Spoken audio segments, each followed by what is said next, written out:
হুগলির সুদর্শনের জীবনানন্দ মহাগুরু আশ্রমে মেলা বসানোকে কেন্দ্র করে ৮-৮-২৬ তারিখে কিছু লোকের প্ররোচনায় একদল উন্মত্ত মানুষ আশ্রমের বর্তমান সম্পাদক সুজিত খাঁর বাড়ির জানলা দরজা ভাঙচুর করে, অকথ্য ভাষায় গালিগালাজ করে, বাড়ি জ্বালিয়ে দেওয়ার হুমকি দেয় এবং পরিবারকে মেরে ফেলারও হুমকি দেয়।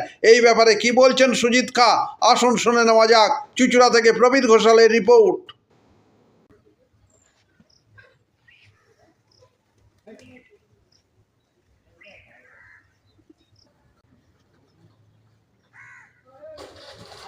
গতকাল বিকেলে কি হয়েছিল, ঘটনাটা কি ছিল? গতকাল বিকেলে একদল লোক এই চ্যাটার্জি গোষ্ঠীর প্ররোচনায়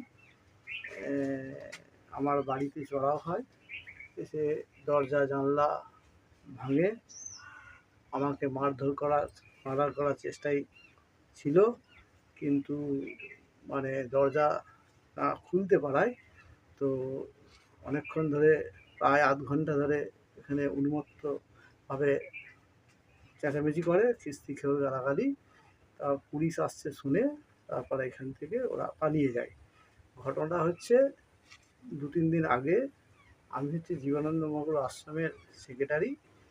গত বছর এখানে যে মনসা মেলা হয় শ্রাবণ মাসের সংক্রান্তিতে, সেই মেলাকে কেন্দ্র করে ওরা আশ্রম প্রাঙ্গণে দোকানপাট বসিয়ে আশ্রমের পরিবেশ নোংরা করছিল।